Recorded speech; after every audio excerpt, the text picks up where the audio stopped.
Hello again, my lovelies, and welcome back to my channel. First of all, thank you so much for 2K subscribers. That is a milestone I didn't think we'd reach anytime soon. But hey, here you are, being the champs and subscribing, liking, helping the channel grow and get more, fanfictions read. And I might be thinking of maybe doing something for the milestone as well. Or waiting for 2.5k subscribers. So if you haven't subscribed yet, consider liking and subscribing. Why don't we go and just stop my yammering about, and you grab yourself a snack, something to eat, sit back and relax as we go into Percy Might Be a God. At least Odysseus thinks so. Written by Avesrinapproved. Chapter 3. Reunited. Odysseus looks out over the water. He wonders how the encounter with the Cyclops would have gone without Annabeth and Percy's help. Without their knowledge and foresight, he probably would have stumbled into that cave with only a few men and maybe would have had to fight Polyphemus. How many men would have died? How did you know your brother would be there? He asked, turning to Percy, but it's Annabeth that answers. We have a prophecy. It mentioned reuniting with family and that island. The cave, it all fit, Annabeth explains. What else did it say? Odysseus asked. Having a prophecy to follow is always helpful. Travel east to the land remote, meet a king, and board his boat. Reunite with family names unknown. Face a storm on the path home. Monsters and witches will guide the way back to Ithaca, where ships will bay. Annabeth recites, Percy nodding along. No wonder you were so eager to get on my ship. Odysseus chuckles. So, storm, monsters, and witches. But we make it home. He slowly exhales. No matter what, he makes it home. Nothing else matters. It will all be worth it. He sits, closing his eyes. When was the last time he relaxed? He's been so focused on keeping everyone safe and on track, on getting home. When he opens his eyes again, the sun had started to set, men lounging about as the boats sail on. He must have fallen asleep. Captain, you're awake! Polites notices, coming to crouch next to him. We were going to let Annabeth use your bed since you're asleep. Well, you were asleep. Is that all right? He asks. Yes, that is fine. Odysseus nods, running a hand over his face. Obviously, I'm fine with sleeping where I am. He chuckles. Though that only accounts for one of them. What about Percy? Do we have any extra bedding for him? He asks. No, but I was planning on giving him my bed. Polites offers. Thank you, Polites. Of course, Captain. They've helped so much, it's the least I can do. Polites smiles. It's not long before the rest of the crew has bedded down for the night, leaving just him and Percy left awake. A single torch flickering next to Odysseus. You can rest, Odysseus offers. I'm sure controlling 12 boats all at once must take a good amount of energy. Though he's not actually sure it does, he makes it look so easy. Yeah, it does, but it's a good kind of strain, like doing something you're meant to? That sounds stupid, Percy chuckles. Plus, I don't really need light to navigate like y'all do. So I was thinking I'd stay up as long as I can and then pass out during the day when you guys can row, he suggests. Well, if you're not tired, Odysseus agrees, adjusting a more comfortable position, letting his eyes drift shut. But sleep evades him. They sit in silence for a while. Only the sound of sloshing waves and sleeping men until Percy comes over and plops down next to him. Odysseus opening his eyes again to look at the boy, the torch now burned low to near embers. I used to question how people used stars to navigate. Percy notes, head tilted up to the sky. There's so little of them where I'm from, but being out here, I get it now. Odysseus looks up to the heavens, the stars that hang there a constant and familiar guide. You do not have stars where you are from. Percy nods. Sometimes in camp after the fires died, you can see some, but our skies are rather bleak. I have never heard of blank skies. He cannot imagine it, alive without the stars. It sounds sad. Yeah, it kinda sucks, Percy agrees, both men just silently watching the skies. Odysseus can't pin the moment when he fell asleep, but he wakes up in a bed, a heavy weight on his chest, not propped up on the bare deck like he expected to be. He opens his eyes to find Polites sleeping on his chest. It must be his bed he is in then. He's tempted to just fall back asleep, stay warm and cozy, but he can't if he wants to make it home. To Penelope. To Telemachus. Polites, he whispers, slightly shaking him, but Polites just groans and cuddles closer. He chuckles lightly. I know. I wish we could stay here, but we have work to get to. And an island to row to. Polites huffs and slowly wakes up, rubbing his eyes. Okay, he mumbles, dragging himself up and out of bed, still half asleep as he plops down at an oar. Odysseus rouses his other crew, saying a silent apology to Percy and his sleep, as he calls out the rest of the boats too, making sure everyone's awake and knows where they are going before sitting down to steer the boat. Thinking over the prophecy Annabeth had recited to him, it sounds like one that would come from Apollo or one of his oracles, not just from any prophet. The first part doesn't apply to him, and they've already met Percy's brother and Annabeth's mom. So that part of the prophecy has been met. All that's left is a storm. His thoughts were cut short as the boat rocks violently, one of his men crying out in pain as an oar is ripped from his hands. Odysseus jumps up. Oars in!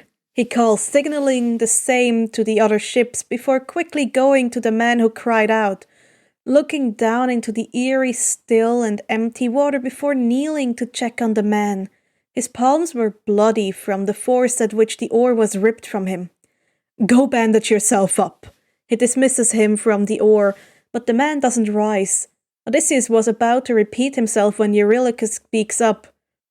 Captain, we really do not have any supplies to waste on such a small injury, and we can manage without, he argues. If it gets infected, it will no longer be a little injury.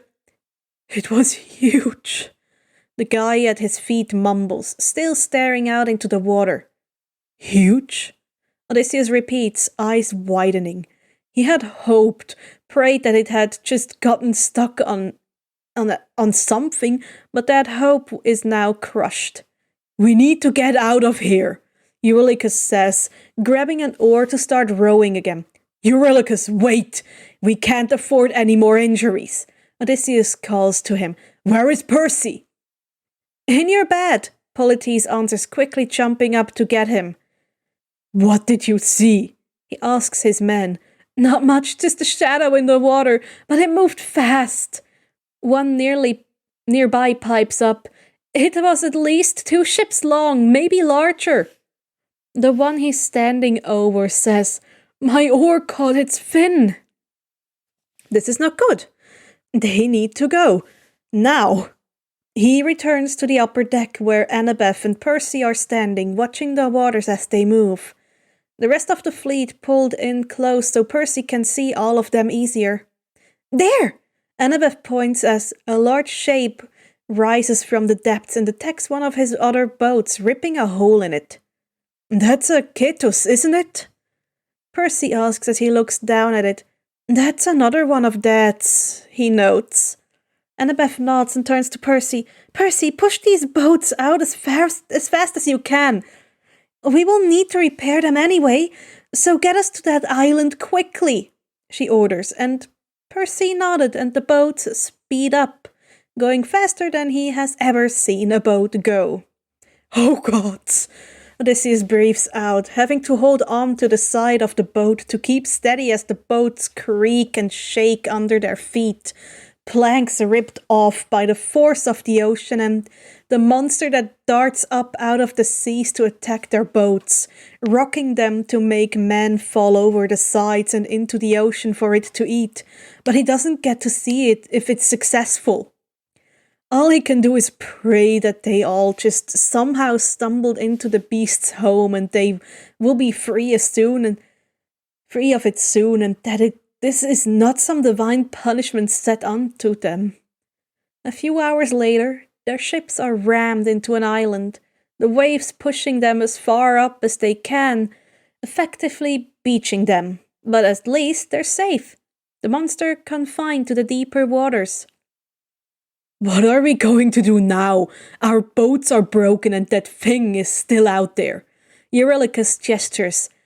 We will wait here for a few days, chop trees for wood to repair the boats. If it's still here, by then Percy will handle it, Annabeth says. I wasn't asking you, he snarls to her, looking to Odysseus for his answer. Odysseus looks at all the boats.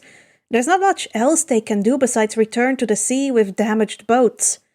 We follow Annabeth, he informs.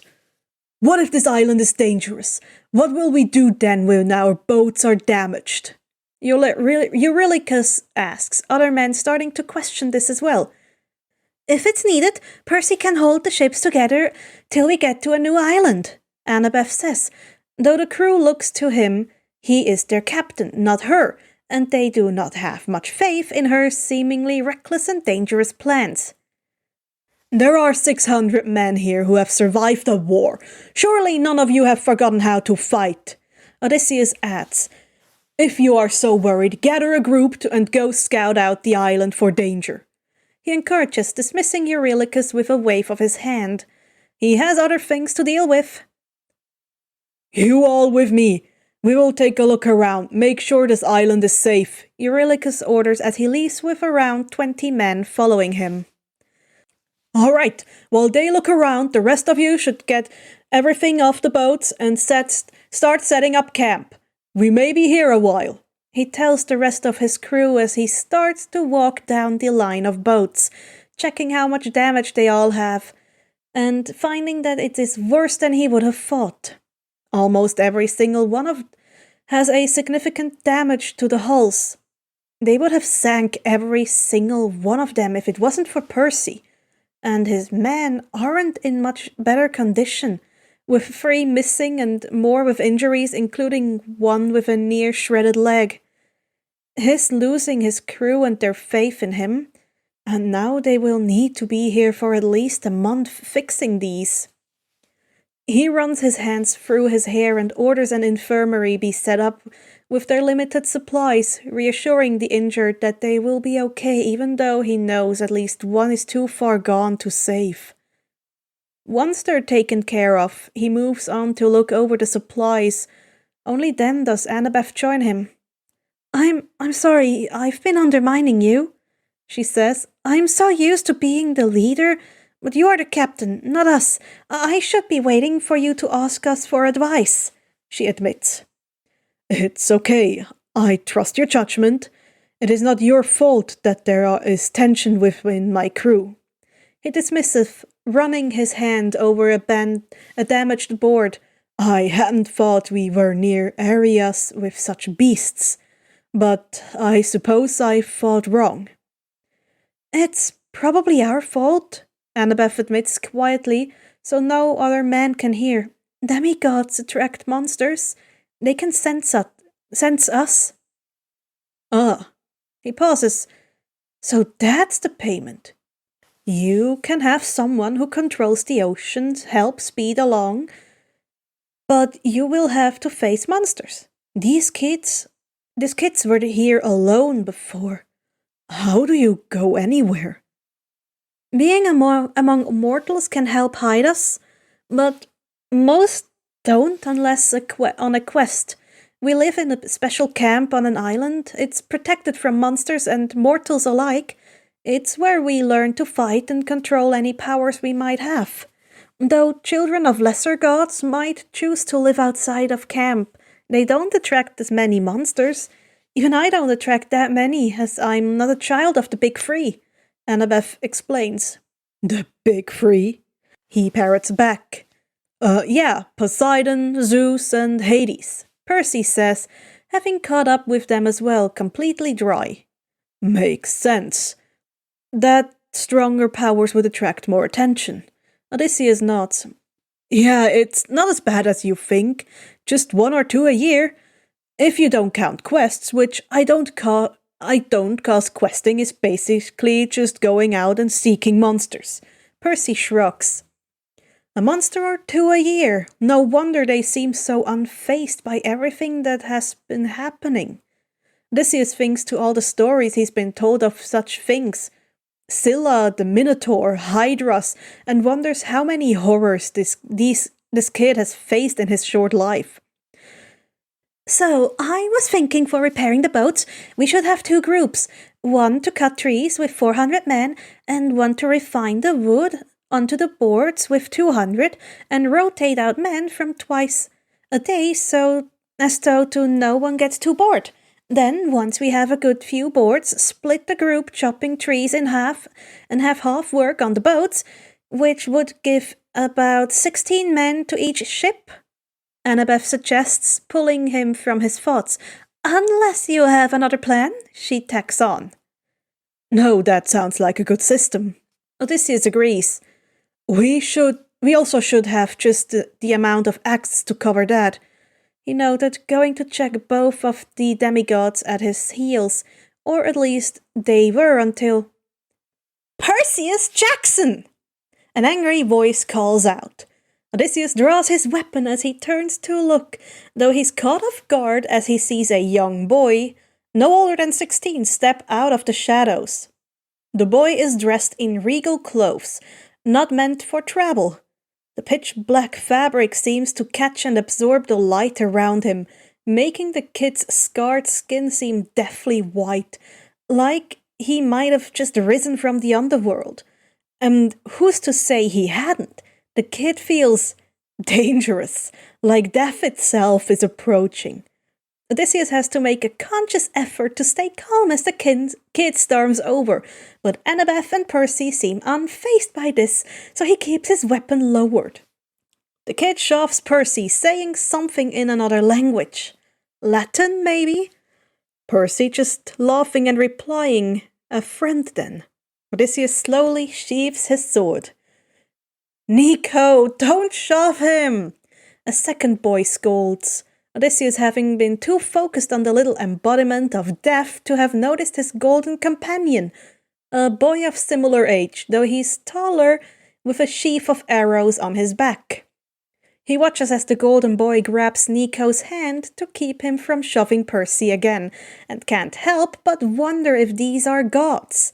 The blonde one does fit the description of he's heard of Apollo perfectly, and Nico radiates power stronger than Percy, but they can't be. Surely a god would not be acting the way they do.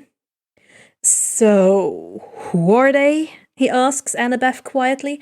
Oh, those are our friends, Nico and Will, she explains, gesturing to each of the boys as she says their names. Nico shoots them both a glare as she speaks, and Odysseus swears he feels his heart stop for a second. Odysseus moves closer to Annabeth, his breathing quick. Right. Friends. Good friends? Close friends? Pretty close, don't worry, they are friendly, she soothes, though he's finding that hard to believe. Right, Right, good, he nods, feeling relieved when someone calls him away to the medical tent. He stays with his men, soothing them. There's more now. Luckily, most are small injuries, but they don't have the supplies to take care of them all. And if any get infected, small injuries can still kill. But he doesn't have much time to mull over this and think of what to do as the golden child, Will, pokes his head in, looking them all over before heading to the most injured of them, kneeling down next to the man. Hello, my name is Will. I'm a healer. May I see your leg? He asks, gesturing to the bandage, who has already been bled through. The guy just nods, and Will sets to work unwrapping the bandage and checking the wounds. Fetch me some clean water from Percy, he tells Odysseus. I'll need to more properly clean this, and if you have honey, that would also be appreciated. Odysseus nods and quickly obeys, returning quickly with water and honey, watching as the boy cleanses the wound, plucking hair from the soldier's head to sew him up. The man clings to Odysseus as he grits through the pain, and once all the damage is fixed, Will lay herbs from a pouch at his side over the legs and bandages it up with some of their last clean wool, humming softly all the while. Well, would you look at that? We got new friends joining the party. This will make it fun. Also, Will being a healer, this is great. I know he's always a healer, but still, immediately jumping to get help. Also, Odysseus thinking they're all gods is just funny. Also, in the author's notes, we are given the information that Annabeth made that prophecy up on the spot. Indeed, bow down to the wise girl. And with that, I hope you enjoyed this, and have a nice day. Don't forget to hydrate in the name of our dear rat overlord. Hydrate, don't dihydrate. And until then, bye-bye.